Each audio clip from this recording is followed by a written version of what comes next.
Mesdames, Messieurs, bonsoir et bienvenue à votre rendez-vous d'information sur Camnews 24 et ITFM.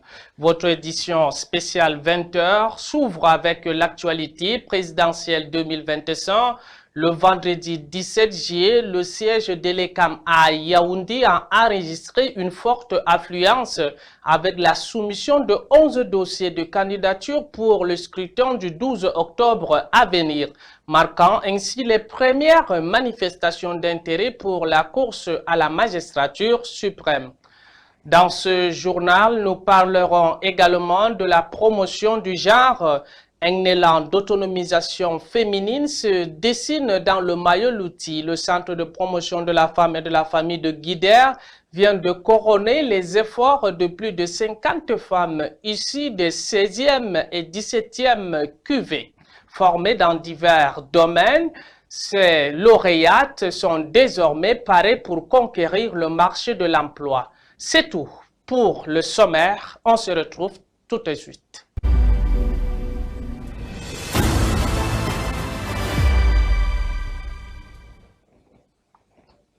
Mesdames, Messieurs, bienvenue dans ce 20h sur Camnews 24 et ITFM, émettant depuis la dynamique ville de Garoua, présidentielle 2025. L'instance électorale camerounaise ELECAM a été le théâtre d'une activité soutenue le vendredi 17 juillet 2025 avec la réception de 11 dossiers de candidature en vue du scrutin présidentiel fixé au 12 octobre prochain. Cet événement marque une intensification notable des dépôts inédites depuis l'ouverture de la période de recevabilité des candidatures le 12 juillet courant. Plus de détails avec Delphine Fonkou, Téné et Constant Kamga. 11 dossiers de candidature déposés en une seule journée devant la commission en charge de la réception, pulvérisant ainsi le précédent rythme observé depuis le début de cette phase cruciale du processus électoral. Parmi les visages et noms bien connus de la scène politique camerounaise, Maurice Kamto, présenté cette fois par le Manidem, Patricia Tomaino Ndamjoya pour l'UDC ou encore Issa Tiroma Bakari, candidat du FSNC. Sans oublier Bello Bouba Maïgari, dont le dossier a été remis par Pierre Flambeau Ngayap, secrétaire général de l'UNDP. Nous avons déposé ce matin la candidature de Maïgari Bello Bouba.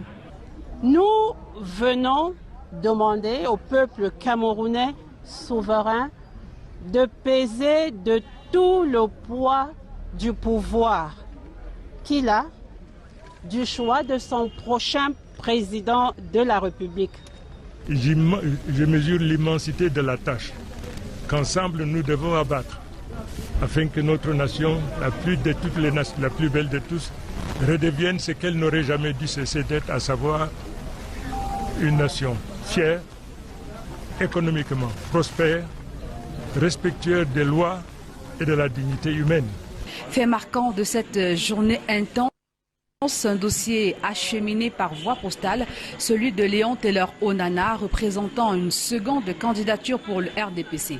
L'enveloppe reçue par lettre recommandée a été remise à la commission par un agent de la Campost, un procédé inédit dans la mécanique habituelle du dépôt physique des dossiers de candidature.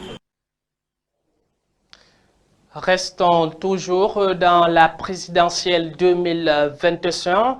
Alors que la convocation du corps électoral marque le coup d'envoi des préparatifs dans la région du Nord, la commission de réception des candidatures à Garoua se tient prête et est toujours en attente de candidatures, comme le confirme cet élément, faisant le point sur les premières manifestations d'intérêt pour la course à la magistrature suprême. Suivons Justin Temboire. Délégation régionale d'élections Cameroun pour le Nord en ce 16 juillet 2025, la commission régionale de réception des candidatures est à pied d'œuvre. L'ambiance ici tranche net avec les jours ordinaires. La commission est conformément à l'article 123 de la loi électorale en son alinéa 2 en attente des candidats. À quelques jours de la date butoir, pas de frémissement dans les rangs des potentiels locataires du Palais de l'Unité. Tous sont pour l'heure choisis selon certaines indiscrétions la Direction générale des élections à Yaoundé. Toutefois, l'on a été informé de ce que certains représentants des candidats sont passés s'enquérir de la mobilisation du chef d'orchestre des élections au niveau régional. Ils auraient souhaité avoir les éléments de langage sur la fiche de 300 signatures pour une potentielle candidature indépendante. Suivant la loi électorale en vigueur au Cameroun, les aspirants à la fonction du président de la République ont jusqu'au 21 juillet 2025 à 23h59 pour déposer leur dossier de candidature auprès des commissions régionales ou à la Commission nationale au siège d'Elections Cameroun. Mesdames, Messieurs, parlons à présent politique dans ce 20h. À l'approche de la présidentielle, le Rassemblement démocratique du peuple camerounais, RDPC, affiche sa détermination dans la région du centre à Yaoundé. Une conférence conjointe des structures du parti de la 18e sous-section OF-RDPC et OJ-RDPC a scellé l'engagement de la base en faveur d'une victoire éclatante du candidat du RDPC à la prochaine élection présidentielle. Suivons le reportage de Richard Atangana Obama. Les travaux de la conférence conjointe de la 18e sous-section RDPC, OF-RDPC et OJ-RDPC de Yomabang se tiennent au lendemain de la convocation du corps électoral. Le contexte s'y prête pour réfléchir sur les stratégies efficaces à mobiliser les militants de cette unité politique. Il faut déjà avoir sa carte d'électeur et à partir de maintenant, nous veillerons au retrait des cartes. Je leur ai dit qu'il était important de faire en sorte que tout le monde soit à l'aise avec le RDPC. Le président de la section RDPC Infundistet, Augustin Tamba, a prescrit à ses camarades de la 18e sous-section d'animer et de contrôler la prochaine élection présidentielle pour porter plus haut le projet de société du président Paul Biya, le candidat revendiqué à titre souligné par les jeunes, les femmes et les hommes de la 18e sous-section A de Yomabang. Nous vous l'avions promis en titre, mesdames, messieurs, promotion de la femme. Un vent nouveau souffle dans le Mayoluti, le centre de promotion de la femme et de la famille de Guider sous la direction éclairée de Hadja Aïssatou, épouse Sadou, vient de remettre des attestations de fin de formation à plus d'une cinquantaine de lauréates des 16e et 17e QV. Ces femmes formées dans diverses filières sont désormais prêtes à se réinsérer professionnellement et à contribuer au développement économique de la région. Les précisions dans ce reportage. Dans le Mayoluti, un vent nouveau souffle, porteur d'espoir et d'autonomisation pour les femmes. Le centre de promotion de la femme et de la famille de Guider, sous la houlette de Madame Aïssatou, épouse Sadou, a procédé ce mercredi 9 juillet 2021 à la sortie officielle des lauréates des 16e et 17e QV. C'était un moment historique, empreinte de convivialité et de festivité qui a réuni plus d'une cinquantaine de femmes, toutes revêtues de leur toge de sortie, accompagnées de leurs parents et amis. La délégation régionale du MINPROF pour le Nord, conduite par Madame le délégué régional Hadja Amou Abdoulaye, a été accueillie avec chaleur et enthousiasme. Le sous-préfet de l'arrondissement de Guider, accompagné du premier adjoint au maire de la commune, a également honoré de sa présence cette cérémonie. L'hymne national a été chanté avec patriotisme par les adhérentes du CPF de Guider, avant que monsieur le sous-préfet ne prenne place à la tribune d'honneur. La directrice du CPF, Madame Aïssatou, épouse Sadou, a prononcé un discours de bienvenue, empreint d'éloquence et de conviction, appelant les parents et les autorités religieuses et traditionnelles à soutenir les femmes dans leur quête d'autonomisation. C'est pour moi un réel honneur doublé d'un légitime fierté que je prends la parole devant vous ce jour, en cette occasion solennelle de remise des attestations aux apprenantes de notre centre. Je voudrais, avant toute chose, m'acquitter d'un impérieux devoir, celui d'exprimer, à mon nom propre et au nom de toute la communauté éducative du Centre de promotion de la femme et de la famille de Guider, notre profonde gratitude à monsieur le sous-préfet de l'arrondissement de Guider qui, malgré son agenda très chargé. Les lauréates ont également pris la parole, exprimant leur gratitude et leur détermination à mettre en pratique les compétences acquises au CPF de Guidère. Madame le délégué régional a exhorté les familles à faciliter l'accès aux avantages que l'État met à la disposition des jeunes filles et des femmes. Donc voilà, monsieur le sous-préfet, ici dit en plusieurs mots notre satisfaction et notre reconnaissance envers tous les maillons de cette chaîne éducative du Centre de promotion de la femme et de la famille qui a bien voulu ce jour nous donner l'occasion, la joie d'avoir des lauréates. Donc bravo à chacun d'entre nous, bravo à tout le monde. La remise des attestations a été l'un des moments les plus émouvants de la cérémonie, avec des parents et des amis venus féliciter les lauréates et prendre des photos avec elles. Les œuvres de charité issues du partenariat avec le projet Souhaite Cameroun ont également été remises aux apprenantes du CPF de Guidère sous forme de kit d'hygiène menstruelle. La cérémonie s'est terminée par une photo de famille prise pour immortaliser ce moment historique. Le CPF de Guidère continue ainsi à jouer son rôle de catalyseur dans l'autonomisation des femmes dans le Mayo-Loti. Un vent nouveau souffle porteur d'espoir et de progrès pour les femmes de cette région. Nous allons toujours sensibiliser pour que les parents amènent les enfants à l'autonomisation, qu'elles soient autonomes, que les femmes vagabondent, qu'elles vendent les choses dans le marché, qu'elles restent au quartier, qu'elles viennent apprendre un métier et qu'elles soient autonomes.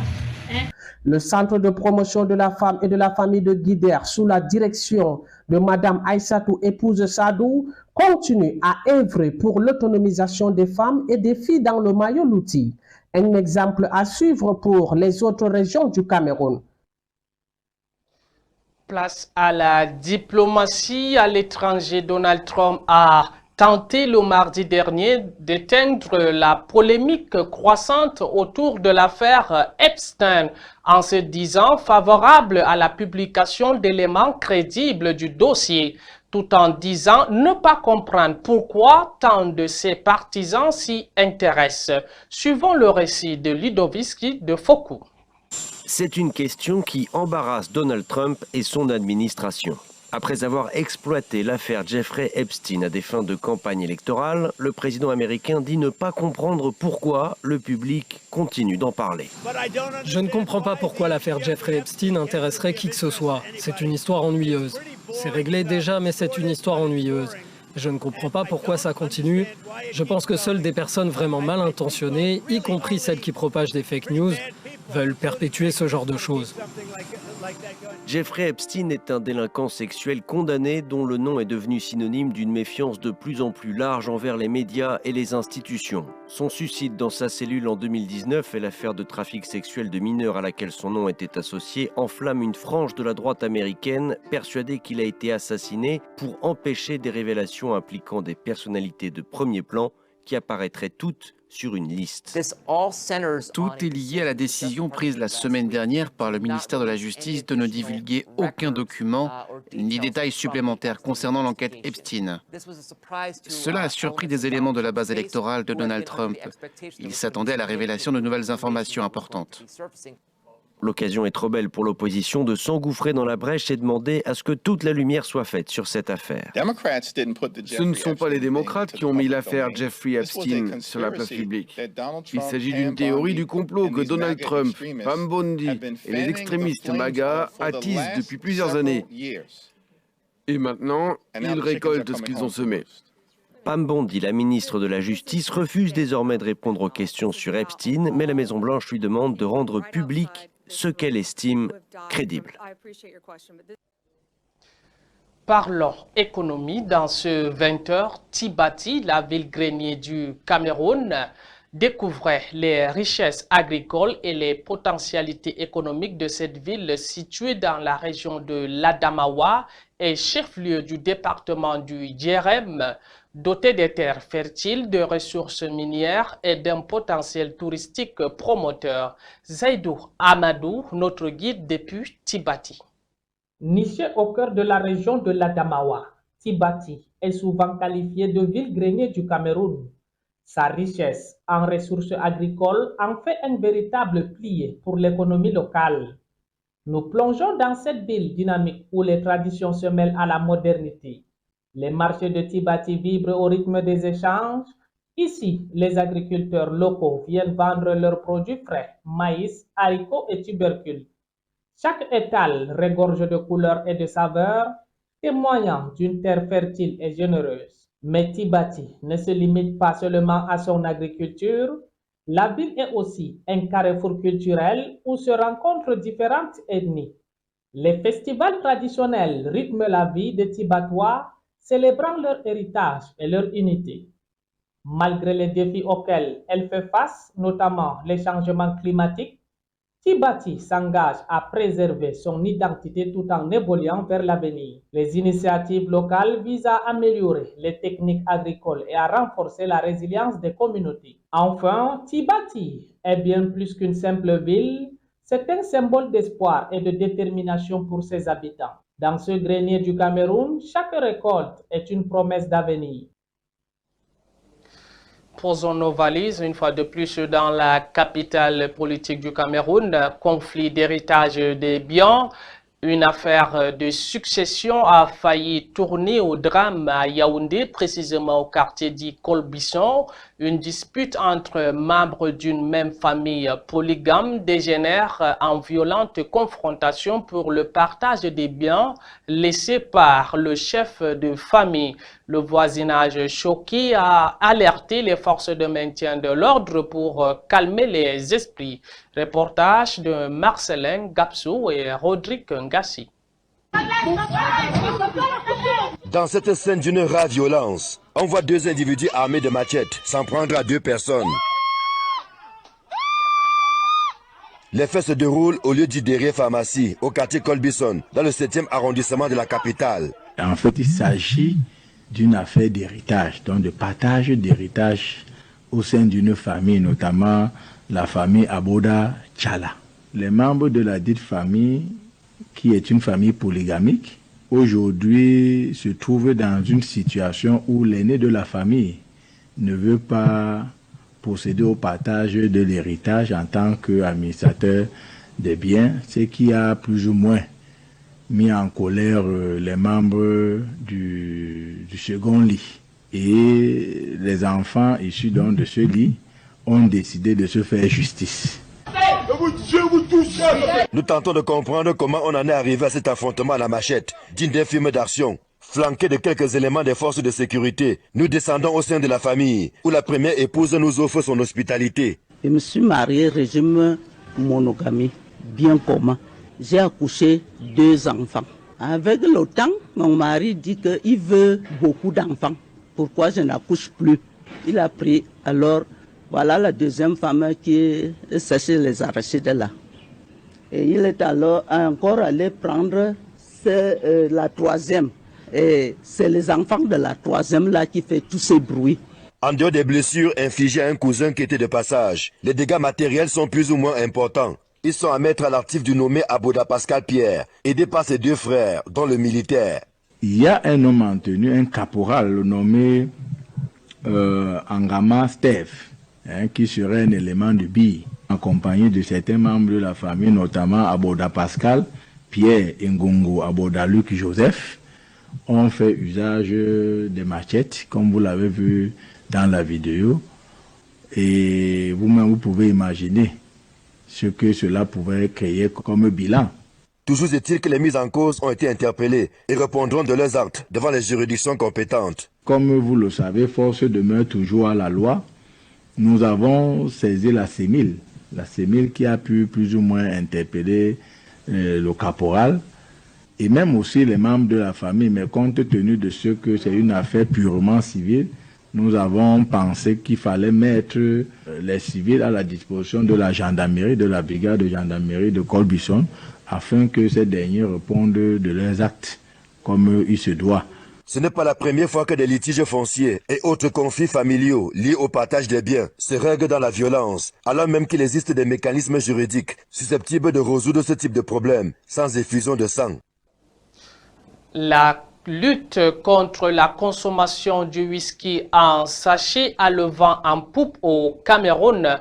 Pourtant interdit de vente depuis près de 10 ans, plusieurs variétés abondant plutôt sur le marché au grand bonheur des consommateurs de ce liqueur de féline à chaud. Sylvestre Messi a fait le constat et voici son compte rendu.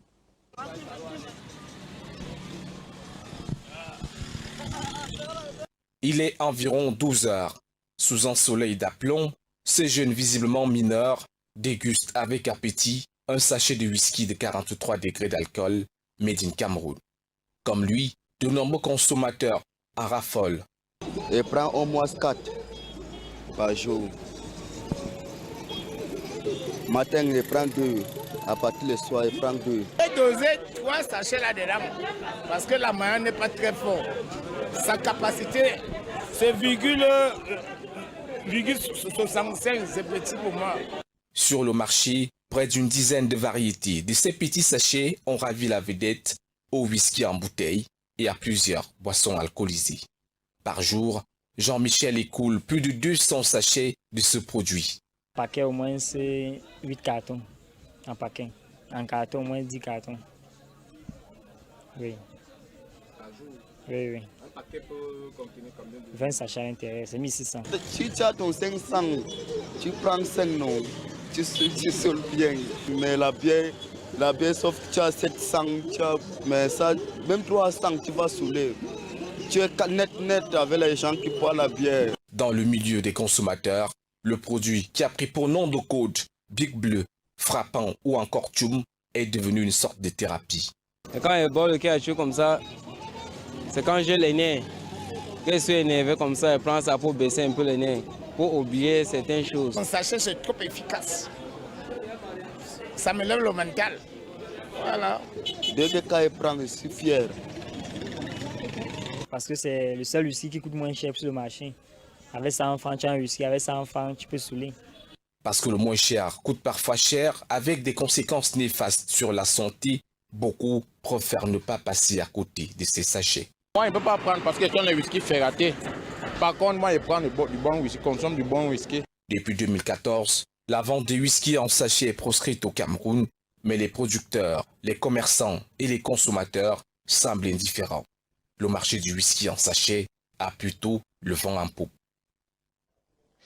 Pourquoi tant de divorces de nos jours? La réponse est simple, le mariage c'est comme une bonne paire de chaussures, ça soutient, ça accompagne et quand c'est sincère, ça ne fait pas de bruit. L'infidélité, elle, c'est plutôt comme une chaussure trop petite, ça fait mal, ça gêne et on finit toujours par vouloir s'en débarrasser. Alors, mesdames, messieurs, choisissez bien votre pointure avant de vous lancer dans le mariage, car c'est question de vie. CamNews 24 et ITFM, votre source d'information fiable en temps réel, émettant depuis la dynamique ville de Garoua. Nous vous donnons rendez-vous demain pour une nouvelle édition riche en actualités. Mesdames, messieurs, merci de nous avoir suivis et retrouvons-nous à 20 h.